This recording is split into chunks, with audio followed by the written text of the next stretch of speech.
نعم دليت خونا تقولنا دليت سلامنا بعلي تخايلو بمردداء تزي خوين خا زرو نعم مربتنا باشو كويس بقى مفتحس حدا مفتح تزفطرنا خاوزيس نخنوصص مفتح تزغبرنا ياز مربتنا نملسلو منجد تزخوننا بتزامات زينا بسنكي جونوسايداو كينات كاب مربوتو استمازابلن استسددن حزبي زوبا معراب تግራይ ኣብዚ ሕዚ እዋን ኣብ ፈቆዶ መዕቆቢ ማእኸላት ብጥሜትን ሕማምን እናጸነተ ይዝርከብ ብፍላይ ህፃናት ምዕራብ ትግራይ ከም ሃገሮም ጾወታ ቁልዕነት እናናፈቆም ዕድል ትምህርቶም ተመንጢሎም ኣብ ማእኸላት መዕቆቢ ኣብዚዩ ከቢድ ኩነታት ይትረፍዶ ንኽትሪኦን ክትሰምዐንስ ክትሓስበውን ዘይኸውን ኩነታት እዮም ወዲቆም ዝርከቡ እዞም ህፃናት ምዕራብ ትግራይ ንዓዶም ክምለሱ ድማ ብኸምዚ ምሕፀኑ ካብ ጽላል ሲቪል ማሕበረሰብ ምዕራብ ትግራይ ዝተረኸበ ሓበሬታ ድማ ተኸታቲልና ንመለስ ሽሞይ ሰላም ገረኺዳን ይበሃል ኣብዚ ኣለነ ኣብዚ ጠሜና ኣሎ ማይ ናዕተወና ኣብዚ ጭቃ ናወደቕና ጠሜና ኣሎ ዓደና ኸይድና ብተሓጓስ መሃረ ደሊ ብተሓጓስ ንድቅስ እንደሊ تحققنا لعنا ندلي كهجرة يولنا كذا كندلي كذا ندلي كذا نيرك ندلي كذا تعيش نيرك ندلي أنا كفينا لا كذا كنت ندلي كذا نيرك ندلي كيكا كوينو ما كأنا له ناب كالي زين سجرنا خبركم تملكتنا هلواتن دحننتن حزب تግራይ بزلاقنتن مرغغاصن اب ጎን ህዝብና ኮይና ቃልስና ሐይልና ህንቅጽልን ኢሎም አባላት ሰራዊት ምዕራብ ግንባር አርሚ 11 استورረ ግዛአትና ንምርግጋጽን استማዛበለን استሰደደን ህዝብና ናብ መረበቱን ምምላስን ኣብዝግበር ቃልሲ ኩሉ ትግራዋይ ኣብ ጎን ሰራዊቱ ክስለፍ ድማ እዮም እቶም አባላት ሰራዊት ትግራይ ጻውዒቶም አቅሪቦም ዘለው ካብ አርሚ 11 ንስተላኸ ጸብጻብ መብራት ንጉስ ዋሊዳቶላ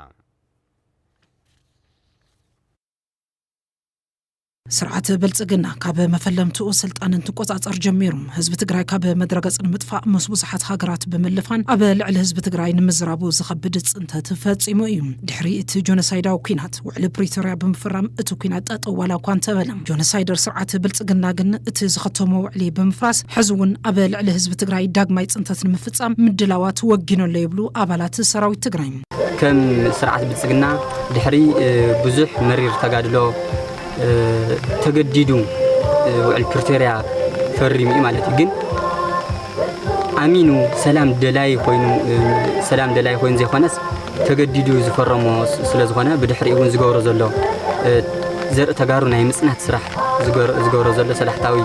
ዘርኢ ናይ ምጽናት ተግባሩ ንሪኦ ኣለና ሰላም ደላይ መሲሉ ግን ምንም ናይ ሰላም ዝበሃል ድልየት ዘይብሉ ሓይሊ ምዃኑውን فلتي مالتي على الحلفة سمع بريتاريا تهيلو بزح حزبنا حق مسيلوه سمعنا حلنا يمريت شويدهم سجلنا يونا حدا ترني فمنا يوم مالتي كم إنس السادوينا منا مالتي عز حي ساعة تدالي نازل لنا جن بقلسي جرش ساعة إحنا لنا مالتي ساعة بتسجلنا خم جمر يحزو تجارب متفق نهذا تجارب متفائلو استر علم تجمرون نابزخنا تزياتنا نابزخنا تزياتناون كل عصبان كبان تسفلت كوين بحث أقامتنا حلفنا مسيناين يحرون مسبرتريا سمعيلو فتاة عول مصوت السون مصو سلام دلاي مسيرو وعلى برتريا تهايل تخصصوا عبيلنا تخصصوا خاصة كابز بيلون كافتنا مجمرة بزجرة بسرحة وصنت جميرو سرحتنا سرحة صرح خلو حساب حس الساعات سرحة السوق نقاير زينو نقاير كل شيء نقاير بتمركوا نقاير يوم توصفوا ولا انترفت سرحة صنتت زني سرحة تجن نقص لكم تخذ زر أخوين حساب حزي علتك نخر كلنا خاء حزون تمها سالي كالي كويت راس بوعلو زنورة عرسنا تجارب نتفق كالي بوليتيكات من سينا قدر تكون تعطي في الصمال كما سراويت جزءاتهم مريتنا نستمزابلن استسددن حزبنا نمربطو نمملاس أبغون حزبنا خوينا كنك على سينا يبلون كم تجاربون منالات وسن سيلو حدا حماقات بوليتيكاوي حماقات يرايهم جن نصهم نعناز قرصو كم سراويت نعناز قرصو يكونون ناي وعلوم أجندة زرامدو أو وشتنا حماقات اللوية نسم كريفنا جن حزي كم نحنا زلنا يوم كورنا يكون كم كل سراوتنا حز زلنا يومنا زوج أنا العلماء نمسخها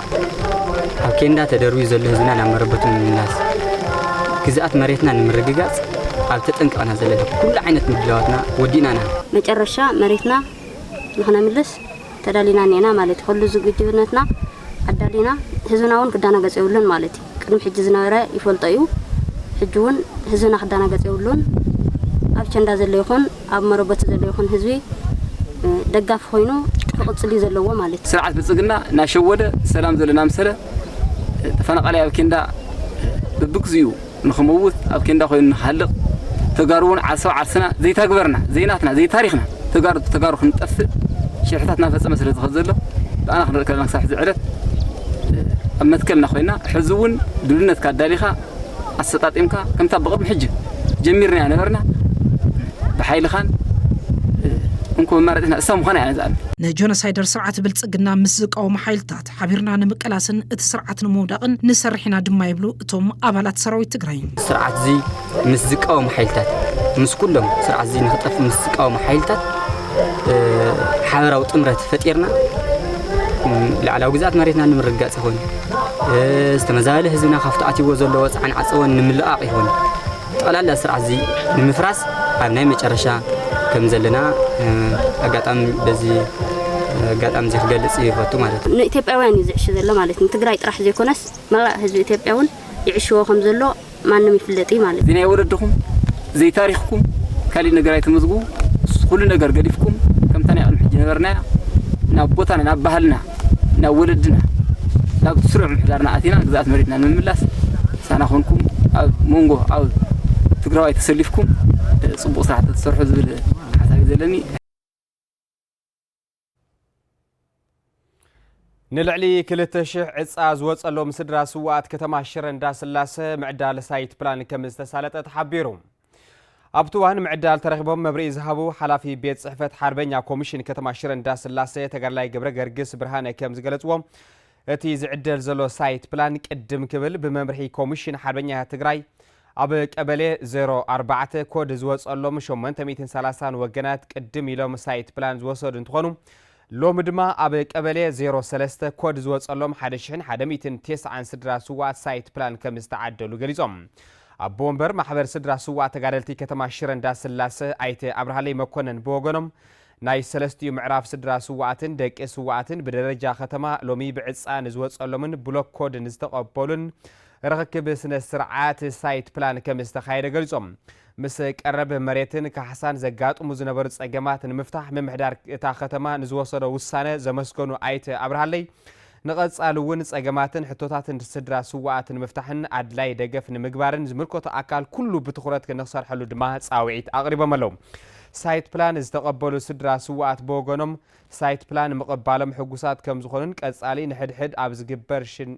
شنشنان نابتي بوتا مئتوي منجدن تقلاطيفو نخفصملهم اتحساسيبم كبل ركب حزبن منجستن كتما شرندا سلاسه صبصيبم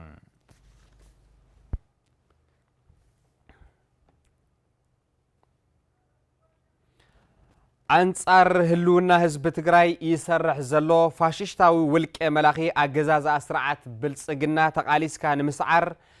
قد مناسي تግራይ وسان بمخانو بحبرت مئنت عدون هلون انخقالس كم زغبا تغليصوم ازي استغلص زبت نبهراو برست بزبل مريح قال مس مناسي كتما عبي عدي ابستسالطه مدرخ زتيو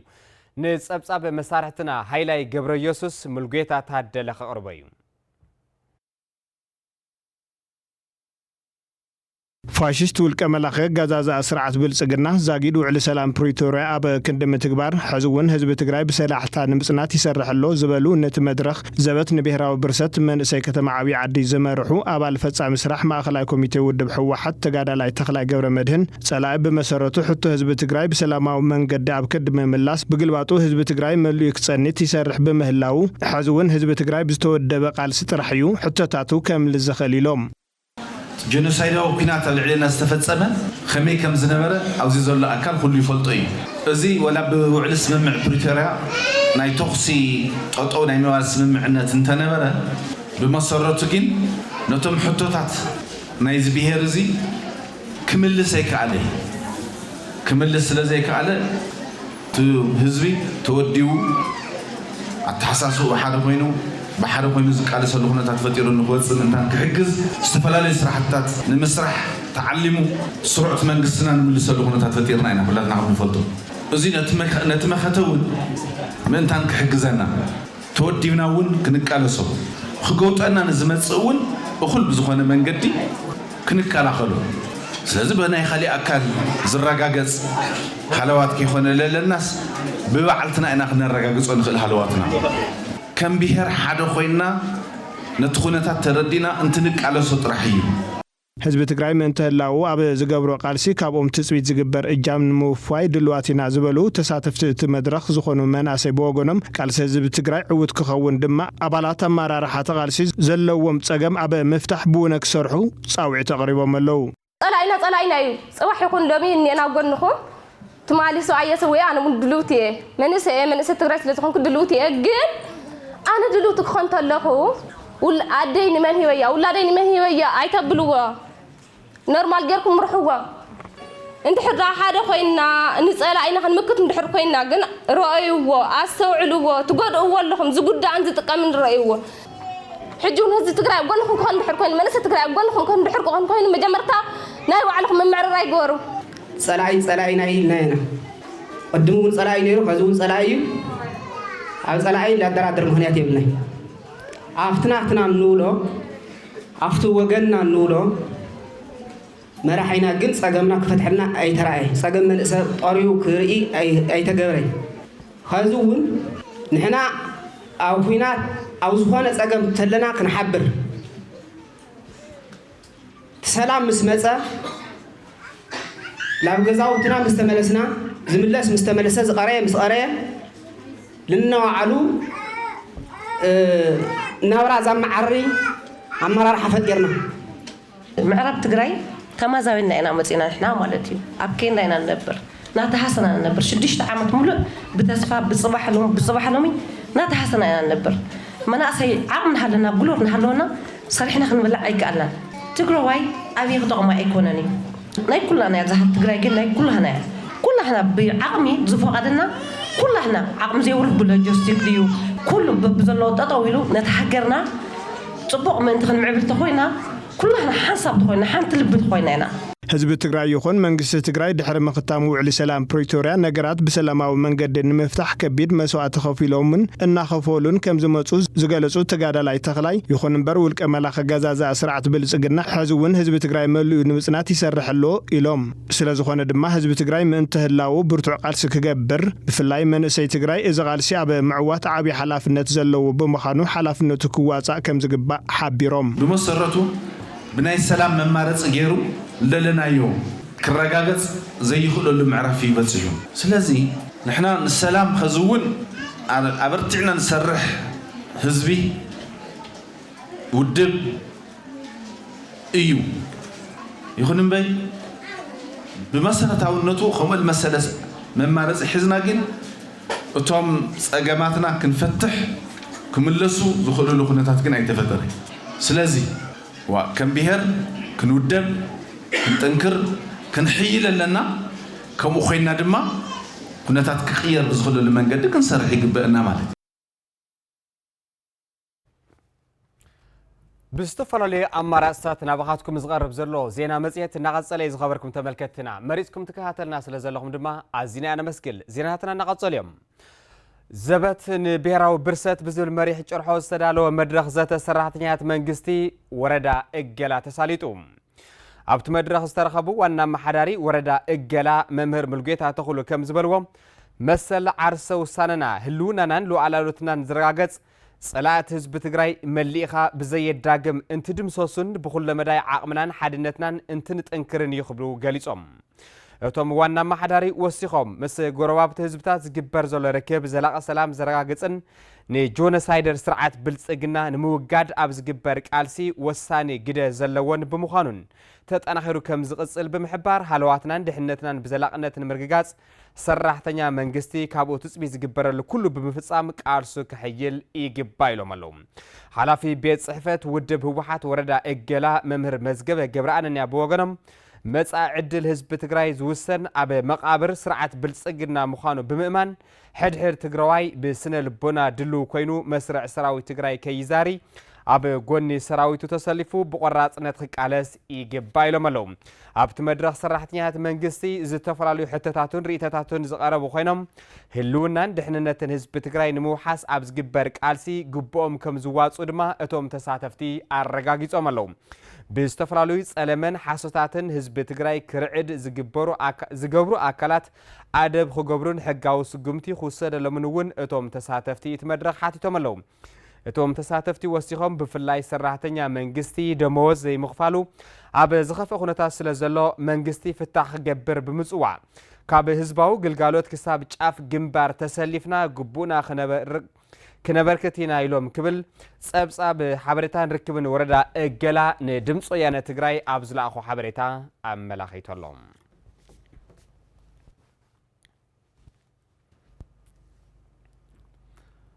ኣብ ትግራይ ሓይሊ ምፍጣርን ምህናጽን ህዝቢ ካብ ሓደጋ ንምክልኻል ካብ ዘለዎ ትርጉም ብዝሰገረ ንሰላም ዘሎ ዕድል ብግቡእ ንምዕቃብ ዘኽእል ዓቕሚ ምትዕራይ ምዃኑ እውን ምርዳእ ኣገዳሲ ምዃኑ ተገሊጹ ሓንቲ ሃገር ወይ ድማ ህዝቢ ዓርሱን ምክልኻል ዘኽእል ዓቕሚ እንተዘይሃልይዎ ድሌት ሰላም ጥራሕ ካብ ወረርቲ ወይ ጸላእቲ ክከላኸል ኣይኽእልን ይብል ንትግራይ ኣናሊቲክስ ኣብ ዘውጾ ጸብጻብ ሰፊሕ ሓተታ ተስፋይ በርሀ ብዝርዝር ከቕርበልና እዩ ሰላም ካብ ቃል ንላዕሊ ህይወት እዩ ኣብ ልዕሊ ደቂ ሰባት ዝነብር ተስፋ ኣብ ኣእምሮ ዝህነጽ ዕላማ ኣብ ሕብረተሰብ ድማ መሰረት ምዕባለ ምዃኑ ዝገልጽ ትግራይ ኣናሊቲክስ ሰላም ኣብ ዘለዎ ሕብረተሰብ ሰባት ብፍርሒ ዘይኮነስ ብተስፋ ከም ዝነብሩ ድማ ይመልክት ኣብ ጉዳይ ሰላም ብዙሓት መጽናዕታዊ ጽሑፋት ዝሕተሙ ምሁራት ድማ ሰላም ካብ ሰማይ ኣይወርድን ይብሉ ነዚ ከም መርትዖ ገይሮም ኣብ ታሪክ ዓለም ተደጋጊሙ ስራይ ሓቂ ብምባል ዘቕረቡ ሓሳብ እውን ከም ዘለዎም እቲ ጽሑፍ يملكت أب علم بوزحات حزبታት أب تاريخهم حد عبي تمرت حديقهم سلام نمدلاي تراين تكون السلام نمحلاو زخل عام مهناز أقداس مخانو دما يواق علوم بخال وجن دما حد وجن سلام كده اللي كلو اتخال أكل دما دخام كم عدل كتك أمرلون تخيلو السلام نبارك خونا يخيلن زبل رزين حساب كم زلود ما صحف تقرأ أناليتيكس يملكت حيلي مفتار مالت على شاقونة زيكونس وحس سلام مخان دما يرد إذن دبهال سلام ندل زبل ملأختي بتفترو سأقام زلو نقرأ يكونان يبل اتقال كاب من كم زمتسن أب من تايكونتات كم زقربن جن مرمرا كم زدلو دما حبر حادو وغن نخال وغن نخجزع علمو اتساويت تقريبو اتستصوع سلام زيكونس بفرحستان سقطايو زدل زلو يبلو مراد حدا هاجر وي حبرتسب عرسون مكل خال زخولا عقمن تزيبلو دليت سلام تراي كاب وررت وي دما صلاتي ككلاخل يخلن سلازي حيل مهناص مالت غنصي وي كينات مدلاي مالت سيكونس غنص نمكل خالن سلام نمحلاون زغبر حلافنتاو سرحيو تግራይ تكبرو زلاون كاب زفلي خيرن يخون بر اتو مس منغست صقيعم زلو وغنات صقربو زلو مزمر سلامينا ندلي زبل ملأختي كم مقحبارنت يزر ايبل مهناتو حزن عزلنا سلامنا ندلي زبل ملأختي تقراي أبي قدم أبي حمد قريب كسجد مو سرعة بلتقنا هودي الدماك جزء مالتيوم إزي فصما يخونن مخنياتو سلام مالت كل موجنات بخبري بميزان بحرنة كنا بروز خول له كنتات مفترن تخوين ترحيو تقبلنا تزل ويبل ملأختي سلامنا ندلي بخبرن بحرنة استسرت ديو ويس سلام زمسل مقحبارنا تيو زبل حتوب ملعال ممرمرون أجدا سيبل ملأختي زوم موجنات بسم سلام كمزبي فرحيو أمن ጀርመን ይልክንበርከኸን ክግዛን ብምግባር ናብ መቁሕ ባርነት ካኣቱን ምግባር ዝዓለመ እዩ ብደገ ሰላም ዝመስል ኣብ ውሽጢ ግን ፍርሒ ስቕታን ግፍዕን ዝዓብለሎም ብናይ ማን ጻዑ ሰላም ትኾይኑ ትግራይ ካብ በስላ ኩናት ኣብ ዘይድሓነትሉ እዋን ንመከላኸሊ ዓማ ምጥፋእ ንምንታይ ይድለሎ ሰላም ማለት ህዝቢ ብኽብሪ ክነብር ሃገር ሉላውነታ ክሕሎም ዜጋታት ድማ ብሰላም ወፂኦም ሰርሖም ክምለስሉ ዝኽእልሉ ድሕነቱ ዝተሓለወ ኩነታት ምፍጣር ማለት ኣይኮነን ድዩ ዝብሉ ሕቶታት ጉም ምላሽ ይደልዩ በተመሳሳሊ ሰላም ከመይ የረጋገጽ ዝብል ምላሽ ዝደሊ ሓደ ሕቶ እውን ኣሎ ኩሎም ህዝብታት ሰላም ይደልዩ ምክንያቱ ሰላም መሰረት ልምዓት ዕቤትን ሰብኣዊ ክብርን እዩ ግን ሰላም በቃላት ጥራይ ዘይኮነስ ብጥበብ ብሓላፍነትን ብቕዓትን ዝሕልዎ ዋጋ ዘለዎ ክብሪ እዩ ሰላም ዝደሊ ህዝቢ ድማ ሓደ ነገር ክንዝንግዕ የብሉን ሰላም ዝሕልዎ ሓይሊ ምስ ዘለዎ ጥራይ እዩ ነባሪ ዝኸውን ምክንያቱ እቲ ዝተዳለወ ህዝቢ ብሰላም እዩ ዝነብር እቲ ዘይተዳለወ ግን ናብርን ህይወትን ብቐሊሉ ናብ ሓዘንን ባርነትን ክቕየር ይኽእል ይብል ምድላው ንምክልኻል ሓደጋ ማለት ሓደጋ ምድላይ እውን ኣይኮነን ዕላምኦም ሓደጋ ከይፍጠር ምክልኻል እዩ ስለዚ ሰላም ኢና እንደሊ ዝብል መልእኽቲ ሙሉእ ትርጉም ከልዎ እንተኾይኑ ምስ ሓላፍነት ፈትሕን ርእሰ ምክልኻልን ክሳነ ኣለዎ ዝሓየለ ህዝቢ ኩሉ ግዜ ውግእ ዝደሊ ኣይኮነን እቲ ዝሓየለ ህዝቢ ሰላም ንክኸብር ዘድሊ ዋጋ ዝፈልጥ ይብል ትግራይ ኣናሊቲክስ ድምፂ ሰላም ዝስማዕ ንሰላም ክሕሉ ዝኽእል ዓቕሚ ዘለዎ እዩ ይብል ሰላም ኢና እንደሊ መቑሕ ባርነት ዝሰብኽ ዘመናዊ መልእኽቲ ኣብ ዝብል ዝተሰናድአ ሓታት ጽሑፉ ኣብ መንጎ ትግራይን ኢትዮጵያን ክፍጠር ዝኽእል ኩናት ደበዮ ተሳጋሪ ኩናት ናይ ምዃን ተኽእሎ ሰፊሕ ብምዃኑ ማሕበረሰብ ዓለም እዚ ሓደጋ ንምግታእ ክሰርሕ ይግባእ ኢሉ ኢንስቲትዩት ዓለም ለኸ ጉዳያት ድሕንነት ጀርመን SWP ሊድያ ማርቆስ ተቐርበልና ዝርዝሩ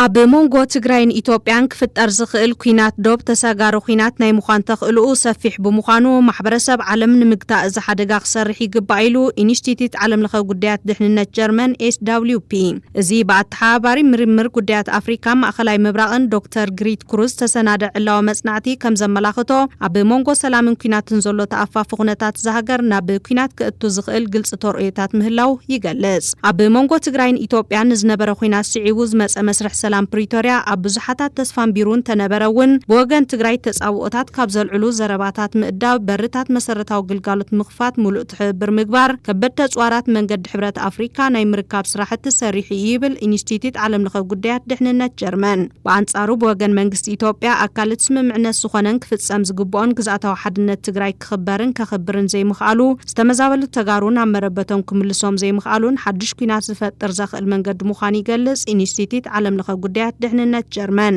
ነተፈጻምነት ስምምዕ ሰላም ፕሪቶሪያ ዕንቅፋት ዝበሎም ሰለስተ ጉዳያት ዘቐመጠት መጽናዕቲ እቲ ሓደ መንግስቲ ኢትዮጵያ ዝተተሓዘ ምዕራባዊ ክፋል ትግራይ መሰረት ሕገ መንግስቲ ናብ ሰብ ዋናታቱ ዘይምምላሱ እቲ ካልኣይ ልዕሊ 1.9 ሚልዮን ብሓይሊ ካብ ዝተተሓዘ ከባብታት ዝተመዛወሉ ተጋሩ ናብ መረበቶም ዘይምምላሶም እቲ ሳልሳይ ድማ ሰራዊት ትግራይ ብዲዲኣር ናይ ምስንባት መስርሕ ምቁራጽ እዩ እዞም ዘይተፈትሑ ፖለቲካዊ ጉዳያት ድማ ኩሉ ናብ ንቡር ምምላስን ስርዓት ምትሓዝን ዝተጀመረ ስራሕ መዕለብ ኸይረክብ ኣጽዲሙ ምህላው ይገልጽ ብዘይካዚ መንግስቲ ኢትዮጵያ ኣብ ትግራይ ንዘሎ ፖለቲካዊ ወጥሪ ተጠቂሙ አንጻር ሰራዊት ትግራይ ዝተሰለፉ ዕጡቃት ብዕጥቅን ብስንቅን ገንዘብን ብምድጋፍ የዋፍር ከም ዘሎን ደብዳባት ድሮን ኣብ ትግራይ ከም ዝፈጸመን እዚ ድማ ኣካል ምግዳድ ጎንፅን ዕንቅፋት ስምምዕነትን ምዃኑ ይገልጽ ካልእ ብወገን ትግራይን ኤርትራን ዘሎ ጥምረት ሰላም ወይ ድማ ምንቅስቃስ ጽምዶ ከም ዘሎ ብምግላጽ ወታደራዊ ጽምዶ ኤርትራን ሕወሓትን ፋኖን አንጻር ሓድነት ኢትዮጵያ ዘቕንዕ ርክባት ምባል ተኸስስ ኢትዮጵያ ይብል ምንቅስቃስ ኤርትራ አንጻር ዝግበር ዘሎ ወታደራዊ ኺዳን ትመርሓላት ትብል ኢትዮጵያ ብኻልእ ገጽ ድማ ምስ መንግስቲ ሱዳን ኣብ ቅርሕንቲ ብምእታው አንጻር ሱዳን ዝንቀሳቐስ ዕጡቕ ሓይሊ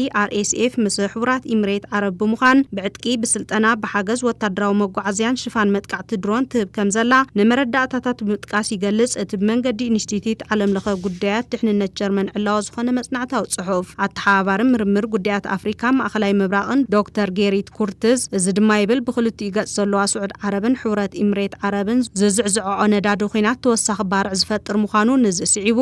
ኣብ ኤርትራ ኮነ ሱዳን ከምኡውን ካልእ እቲ ዞባ ዝኾነ ዓድታት ጽዕንቶ ክፈጥርን በቲ ጎንፂ ክሰሓሓባ ዝገብርን እዩ ኣብ ዞባ ቀይሕ ባሕሪ ድማ ተወሳኺ መዘዝ ከስዕብ ከም ዝኽእል ዝገልጽ እቲ ብዶክተር ጌሪት ኩርትዝ ተተንተነ መጽናዕታዊ ጽሑፍ እዚ ኩነታት ምትራፍ ጀርመን ኮነ ሕብረት ኣውሮፓ ቆራጽ ውሳነ ክወስድ ይጽውዕ እዚ እንተተወሊዑ ኣብ ኢትዮጵያ ጥራሕ ደው ክብል ተባሂልካ ዘይሕሰብ ሓደገኛ መንገዲ ኩናት ንምትራፍ ዝረፈደ ይኮነን ዝብል ኢንስቲትዩት ዓለም ለኸ ጉዳያት ድሕንነት ጀርመን ኣብዚ ጉዳይ ዓለም ለኸ ኣካላት ተበርቲዖም ክሰርሑ ይጽውዕ ኣብ ከይዲ ምምጻእ ሰላም ነቲ ሓደ ተባቢዕኻ ነቲ ካልእ ኮኒንካ ዝፍጸም ከም ዘይኮነ ዝገልጽ እቲ ጽሑፍ ብኣሜሪካ ዝተፈጸመን መንግስቲ ኢትዮጵያ ዝነበረ ኣገዳ መሸጣ ኣጽዋር ኣልዒልካ ኣብ መራሕቲ ሕወሓት እገዳ ጉዕዞ ምግባር ዘይምኹን ምዃኑ ወገን ሕብረት ኣውሮፓውን ቅድሚ 3 ዓመታት ጀመሮ ምጽራይ ተሓታትነት ገበን ኩናት መዕለቢ እንተይተገበረ ንኢትዮጵያ ዝግበር ኢኮኖሚያዊ ደገፍ ንመንገዲ ዕርቅን ሰላምን ከይሳለጥ ዝፈታተን ምዃኑ ይሕብር ኢንስቲትዩት ዓለም ለኸ ጉዳያት ድሕንነት ጀርመን ብዘይካዚ መንግስቲ ጀርመን ሕብረት ኣውሮፓ ኣብ ክልቲኦም ሰብ ነገር ሚዛናዊ ቅዋም ክህልዎ ከረጋግጽ ይግባእ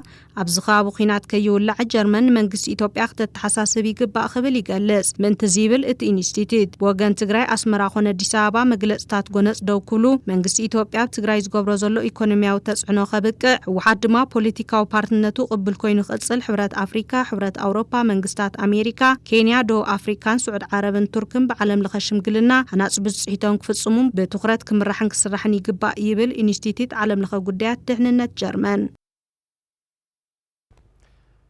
ጆኖሳይደር ውልቀ መላኺ ኣገዛዛ ስርዓት ብልጽግና ብባህሪኡ ንዝለዓሉ ሕቶታት ህዝቢ ትግራይ ብሓይሊ ዝጭፍልቕ እምበር ብሰላም ዝምልስ ኣይኮነን ኢሎም ኣባል ማእኸላይ ኮሚቴ ህወሓት ተጋዳላይ ካልኣዩ ገብረ ህይወት ተጋዳላይ ካልኣዩ ነዚ ዝገለጹ ዘበት ንብሔራዊ ብርሰት ብዝብል መሪሕ ሓሳብ በብርኪ ከተማ መቐለ ምስ ነበራት ዓቕሚ ሓርበኛታትን ስድራ ስዋኣትን ከምኡውን ተማዛበልቲ ወገናትን ኣብ ዘሳለጥዎ መድረኽ ዘተዩ ንጸብጻብ መሳርሕትና ሄኖክ ካሕሳይ መረስዒት ገብረ ዋህድ ዋይዳቶላ ዘበት ንብሔራዊ ብርሰት ብዝብል መሪ ሓሳብ ኣብ ዝተፈላለዩ ከባብታት ትግራይ ህዝባዊ ዋዕላ እናተሳለጠ ምህላው ዝፍለጥ ኮይኑ ሎሚ ድማ ምስ ነባራት ዓቕሚ ሓርበኛታት ስድራ ስዋኣትን ተመዛበልቲ ወገናትን ኣብ ከተማ መቐለ ተሳሊጡሎም ኣብቲ እዋን ዝተረኸበ ኣባል ማእኸላይ ኮሚቴ ህወሓት ተጋዳላይ ካልኣዩ ገብረ ህይወት ሰላም ብሓደ ወገን ተበግሶ ኣይረጋገፅን ብምባል ስርዓት ብልጽግና ኩለ መድያዊ ክልከላ ኣብ ልዕሊ ህዝቢ ትግራይ ብምንባርን ብባህሪኡ ሕቶታት ህዝቢ ብሰላም ዘይምልስን ኢሎም ኩናት ዘይምድላይ ብሓደ ወገን ጥራሕ እንተኾይኑ መፍትሒ ይመስል ክልተይኻ ንሰላም ክትብገሰለካ ውዕል ፕሪቶሪያ ምስተፈረመ ድሕሪ ዝተወሰነ ዋርሕ ህዝብና ናብ ዓዱ ክምለስ እዩ ተሃንጢ ነይሩ ግን እዚ ስርዓት እዚ ካብ ባህሪኡ ንዝለዓሉ ሕቶታት ብሰላም ክፈትሕ ዝኽእል ኣይኮነን ተሳተፍቲ እቲ መድረኽ ብወገኖም ዝስዕብ ርእቶታትን ሓሳባትን ኣቕሪቦም እዮም ክረግጾኩም እየ ይብለሎ መዳፍዕ ኩሉ ኣሰሊፎ ኣሎ ኩሉ ዝብሎ ዘመኑ ዘፍረዮ ኣጽዋር ኣዳልዩ ይዛረበሎ ስለዚ ሕዚ ግን ነገራት ኣብ ዓንቀር በፂሓ ኣላ ስለዚ ክፍታሕን ክስተኻኸልን ዘለዎ ድማ ሓደ ዝኾነ ነገር ወሲንካ እዩ እናት ውሳኔ ኣነ ጽቡቕ እዩ ዝብል ነገር እዩ ዘለኒ ትማለም መኸተ ነርና ሕዝቡና መኸተ ኣለና ትግራይ ተሃልያና ክንህሉ ንኽእል ዝሓለፈ ምሳና ልጭፍጭፉና ነበሩ ሕዚ ኣብ ጎንና ክነስልፎም ክስለፉ ከም ዝኽእሉ ተቐሚጦ ኣሎ እስካ ሕዚ ግን ህዝቢ ንህዝቢ እዩ ልካየድሎ ጽምደታት ስለዚ እቲ ሕዚ ምትሕግጋዝ ውዳበ ዘለዎ ድዩ ተጀሚሩ ድዩ ውዳበ መኸተ ናይ ኩሉ መኸተ እዩ ህዝቢ ትግራይ እንተዘይሓቢሩ እንተዘይሰሚሩ ኣብ ሓደ እንደዘይዓሲሉ በላዓይኡ መጥፊኡ ብዙሕ እዩ ተበቲኑ ከም ሕርጭ በኒኑ ኢሎሞ ተወዲኡ ሕዝቡን ተቃሊሱ ኣብ ደጀነ ናብ ግንባርን ኮይኑ ከም ማይን ጸባን ሰሚሩ መኪትዎም ይጸላእትና ሕዝቡን ፈውሶም ነዚኣቶም እዚኣ እያ እንኮ መማረጢ ህላው ህዝቢ ትግራይ ዝረጋገጽ ብቕልጹም እዩ እንታይ ዳይና ክንገብር ለና ንብል ንህልውና ጉዳይ ስለንኾነ ኣብ ህልውናና ኮይና እንተ ንዘራረብ ኣብቶም ዝተለዓሉ ሓሳባት ኣመልኪቱ መብርህ ዝሃበ ተጋዳላይ ካልኣዩ ጸላተ ህዝቢ ትግራይ ዘይመልእዎ ጽንተት ንምፍጻም ተዳልዮም ከም ዝርከቡን ህዝቢ ብሰላም ክነብር ድማ ስርዓት ብልጽግና ንሓንሳብን ሓዋሩን ክውገድ ከም ዝግባእን ተዛሪቡ ሕዚ በፂሕና ኣሎ ዝለለ ደረጃ ግን በቃ እዚ ጆኖሳይደር ዝኾነ ስርዓት ብልጽግና እንተይጠፍአ ህዝቢ ትግራይ ብሰላም ክነብር ኣይኽእል ታመደምደምታ እዚኣ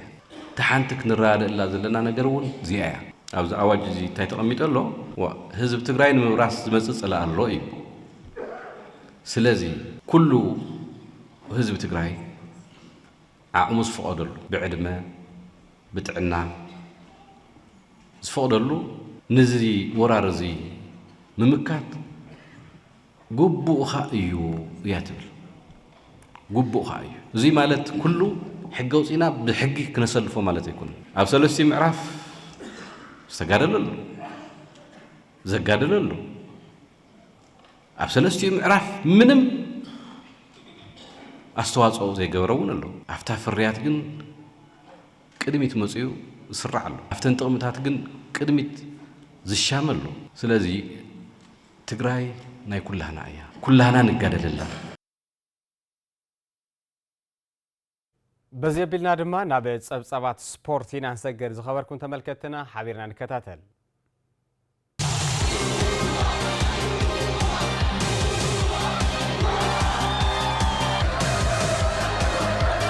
سلامة عنا زينات سبورت زعلت حزنا لكم قريبنا لنا مس زينات سبورت زعلت سلام عبادي نمكتتالكم بمعدام بتفلم زينا تجمر غانتاتات تግራይ ዝሳተፋሉ ዘለዋ ሻምፒዮን ጋንታታት ኢትዮጵያ 2018 ናብ ውድድር ከመሕላፍ በጽሕሎ በክልቲኡ ጾታ ካብ 5 ሐምለ ጀሚሩ ኣብ ከተማ ድሬዳዋ ይካየድ ዘሎ ሻምፒዮና ኩዕሶ እግሪ ጋንታታት ኢትዮጵያ 2018 ጾታታት ምድብ ዛዚሙ ሕዚ ናብ ጾታ ውድድር ከመሕላፍ ዝበጽሕ እንትኾን ጋንታታት ትግራይ መጋጥምተን ፈለየን ኣለዋ መሰረት እዚ በደቀ ተባዕትዮ ይሳተፋ ካብ ዝነበራ 4 ጋንታታት እተን ክልተ ናብ ውድድር ከመሕላፍ ዙር 32 ዝሓለፋ ኮይነን ኣብ ውድድር ከመሕላፍ ድማ ነንባዕለን ማለት እውን ከተማ ሸራሮ ምስ ፖሊስ ዋልታ ትግራይ ክራኸባ እየን እቶም ግጥማት ውድድር ከመሕላፍ ሎሚ ምክያድ ዝጀመሩ እንትኾን ከተማ ሸራሮ ምስ ፖሊስ ዋልታ ትግራይ ድማ ጽባሕ ዓርቢ ንግሆ ሰዓት 2 ክጻወታ እየን ብተመሳሳሊ በደቀ አንስትዮ ይሳተፋ ካብ ዝነበራ 3 ጋንታታት ትግራይ እተን ክልተ ናብ ርብዕ ፍጻመ ክበጽሓ ክኢለን እየን ብመሰረት እዚ ቀዳም 18 ሐምለ ንግሆ ሰዓት 2 ምድረገነት ሽረ ምስ ሃረር ከተማ ረፋድ ሰዓት 4 ድማ ኒው ሆፕ ምስ ወልዋሎ ዩኒቨርሲቲ ዓዲግራት ክራኸባ እየን ናብ ዜናታት ወጣን ትንሰግር ጋንታ ባርሴሎና ኒካሪም ኤዲዮሜን ምፍራማ ዕላው ጌራ ጋንታ ባርሴሎና ኣብ ዝውውር መስኮት خلای ፈራሚዓ ዕላው ዝገበረት ኮይና ኣቀዲማ አንቶኒ ጎርደን ካብ ኒውካስል ምምጻ ዝዝከር እዛ ካቶሊካዊት ጋንታ ካሪም ኤዲዮሜን ካብ ቦርሺያ ዶርትመንድ ምፍራማ ዕላው ጌራላ ጋንታ ባርሴሎና ነዚ ወዲ 24 ዓመት ጀርመናዊ ክሳብ 29 ሚልዮን ዩሮ ወጻኢ ትገብር ኮይና 22 ሚልዮን ዩሮ ብቀዋምነት ዝኽፈል እንትኾን እቲ ዝተረፈ 7 ሚልዮን ዩሮ ድማ ኣብቲ ተጫዋትን እታ ጋንታን ቀጻላይ ናይ ዕውትነት ጉዕዞታት ዝተመስረተ ክፍሊት ከም ዝኾነ ስካይ ስፖርት ኣብ ዘውጽኦ ሓበሬታ ገሊጹ ምስ ጋንታ ባርሴሎና ውዕሊ 5 ዓመት ዝፈረመ ኤዲዮሚ ድሕሪ እቲ ፊርማ ኣብ ናይ ዓለምና ዝዓበየት ጋንታ ብምጽንባሬ ሕጉስ እየ ክብል ገሊጹ ኤዲዮሚ ቀድሚ ናብ ጋንታ ቦርሺያ ዶርትመንድ ምጽንባሩ ንኦስትሪያዊት ጋንታ ሳልስበርግ ተጻዊቱ እዩ ካብ ናይጄሪያዊ አቦን ካሜሩናዊት አዶን ኣብ ጀርመን ከተማ ሙኒክ ዝተወልደ ካሪም ኤዲዮሚ ኣብ 8 ዓመቱ ናብ አካዳሚ ኩዕሶ እግሪ ባየር ሙኒክ ብምጽንባር ጻንሒት 2 ዓመታት ድማ ገይሩ እዩ ጋንታ ኒውካስትል ናይ ማእኸል ተጻዋትን መፈራም ተሰማሚዓ ኒውካስትል ዩናይትድ ፈረንሳዊ